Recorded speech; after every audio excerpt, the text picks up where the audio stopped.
Assam, one of the seven sisters of the northeast, not to forget, of course, the younger brother, Sikkim.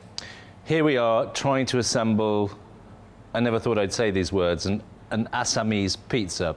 Okay, so what have we learned with hanging out with guys like Dr. Ashish, talking to our Assamese friends? We've learned a few kind of principles. There are some hero ingredients in Assam: pork, potatoes. We've learned that they don't like to overcomplicate it, so where others might be frying, they might be boiling. Ingredients are simpler. They do like a bit of spice, and things like the bot jolokia are kind of legends of the mountain chilies. And there's an overriding thing going on there, which I think is called lahe lahe, right? Which actually, for me in cooking, it's an inspiration to cook slow, to take it slow, to imagine we're in the mountains with rivers running by, etc. So let's give it a whirl. Okay, here's my thought process. Veg pizza, non-veg pizza. For non-veg pizza, I'm thinking pork, mustard leaves, absolute classic. The Assamese love their use of leaves, curry leaves, mustard leaves, all that stuff. For veg, I'm thinking aloo, but an aloo Sodeko. Sodeko is used across the northeast region, from Sikkim to Assam up to Arunachal, and it's a very intriguing combination of spices. So, okay, so here's the thinking. Let's start up. We've made overnight a slow-cooked pork in mustard greens, yeah? We've plucked the pork out, and I'm thinking of that as my topping, the equivalent of my pepperoni. I've been thinking about this base, and I'm not really quite sure about it, so we're going to swap that fellow out, and we've made a Moorish, creamy bechamel and spinach sauce.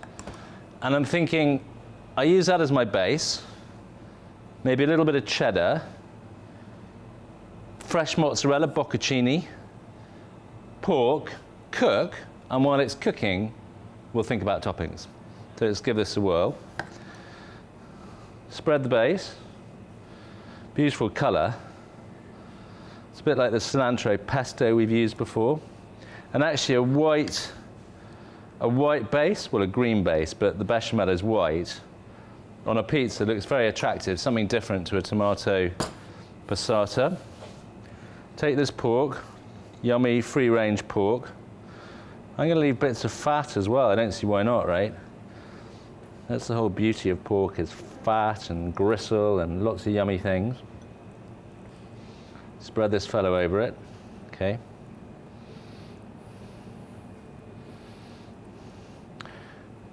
Now I'm going to change direction slightly, so I'm adding the pork first and the cheese second, just because as a demonstration you do what you like with pizzas. Okay, so far so good. Now here, we're then going to go for sprinkling of cheddar.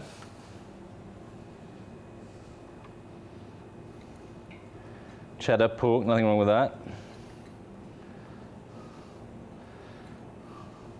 Right, pulled pork and cheddar, that sounds all right.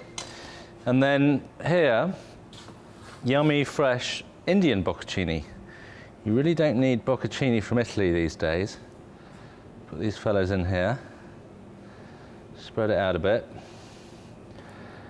And I'm hoping, and we've seen this sometimes before, that while the pizza cooks, the yummy juices of the pork will start to get released back into the spinach and bechamel base.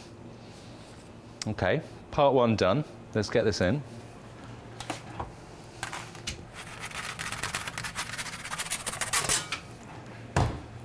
Okay, let's get this guy out.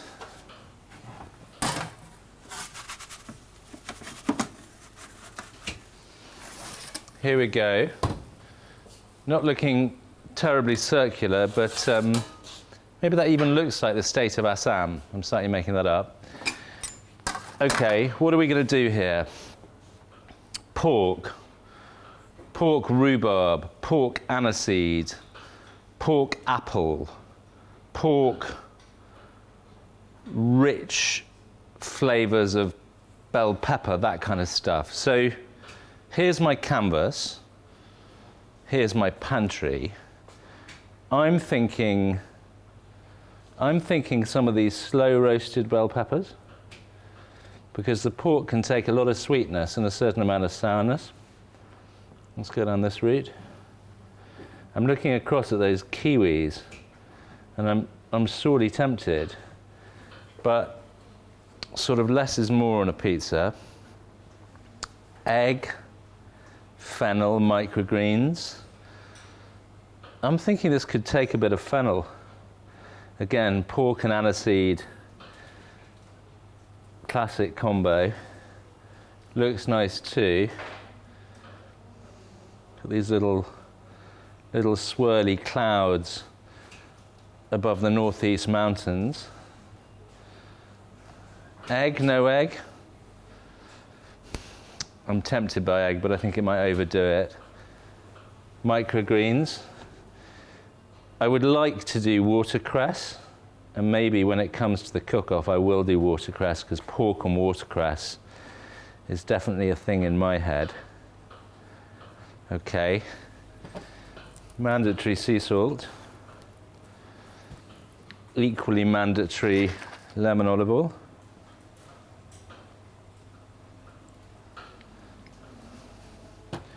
Okay, done.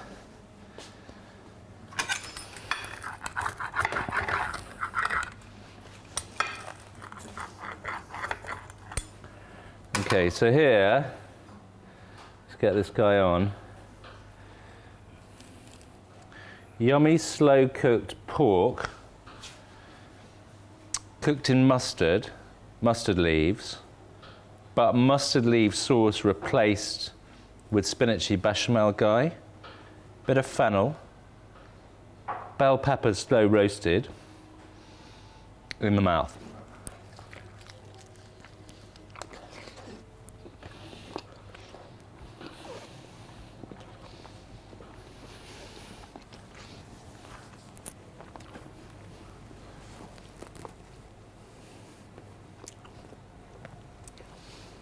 You know, for a first out experiment, I think that works really well. I might dial up the sweetness somehow. Maybe these kiwi fruits that I've been looking at will come into play. But in essence, the creamy bechamel spinach with the pork is a beautiful, beautiful combination. That little lemon and pork, gives it a little list. I think that's a pretty good start, but before I start fixating about my Assamese pork pizza, I never thought I'd say those words. Let's get our mind into the mighty potato and see what we can achieve there. And I'm thinking aloo, hot chili from the mountains. Let's give that a whirl. Okay, let's look at the veg Assam pizza candidate. One of the things I've learnt about Assam is they love to mash. They're mashing their potatoes, they're mashing their eggs and potatoes, and 20 different things, right? It's absolutely kind of mash central. So what I'm thinking here is, I've done some potatoes, right? With some yellow mustard, mustard leaf, fenugreek, spring onions. I'm not sure it's an exact Assamese dish, but it's sort of, it's kind of influenced by one or all of the seven sisters and the younger brother. And then I've also made for my base, the boot jolokia, right, the ghost chili, it's one of the most famous exports of the Northeast. So I've made our secret boot jolokia sauce, sometimes called chili freak in the Jamie Oliver world, and I've added barbecue, right, because I like the idea of barbecue and boot jolokia, right? So I'm thinking that's my base. I can't resist, like any son or daughter of Assam, mixing my mash. So I'm going to take some eggs with my beautifully prepared potato, and I'm just going to get mashing, right? Okay, so I'm going to get this mashed down. Again, the whole thing about pizza making is it is not a refined craft. So when you're mashing, mash like your life depends on it, not like you're in a French kitchen. Okay, so that's looking pretty good. I don't want it over mashed. So that's sort of my pre-oven topping. I'm going to take my secret Northeast Boot Jalokia barbecue base. Get this guy moving around. I don't think this will lack for spice. So when I think about the toppings after the cooking, I'm not sure spice is going to be high on the list. That's a lot of topping, let's see. Okay, a bit of cheddar. Barbecue cheddar, you know. Nothing wrong with that. Texans would like that. So would the Assamese, I think. Bit of cheddar, maybe a bit more cheddar. Good enough. And again, like my mustard pork, I'm going to go with my bocconcini like this. Yummy Indian bocconcini. It's not like we have a lack of water buffaloes in India. And of course the water buffalo came from Asia to Italy. Okay, here's this. Then I'm just going to take some of this and kind of sprinkle it around. Some big bits, some smaller bits. Don't overdo it. I'm tempted. Yeah, there we go. Okay. Let's give it a go.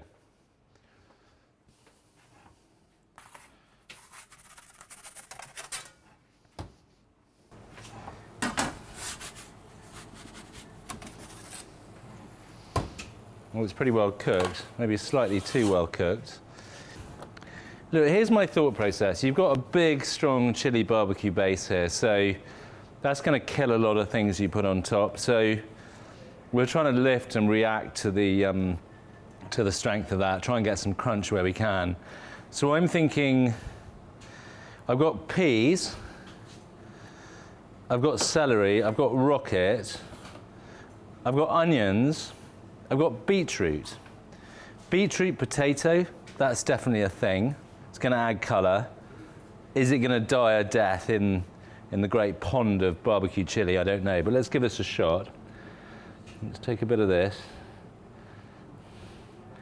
I mean, it's sort of, you know, it's intriguing. It could, you know, these could be chilies. Maybe that will confuse people. Bit of that. I'm thinking a bit of celery for some crunch. Celery potatoes, that's definitely, maybe I'll go with some of this rosemary, right? Rosemary and potatoes. And the rosemary might stand a chance of coming through against the chili. Assamese mashed potato pizza with beetroot, rosemary, celery, but let's put it to the test. Okay. Well, I forgot to mention the egg. Mashed potato and egg, I can see it now. I can see it sort of cooked. It's like, I mean, egg and potato, like huevos frittatas, egg and chips. I mean, these are legendary combinations. Let's give it a go.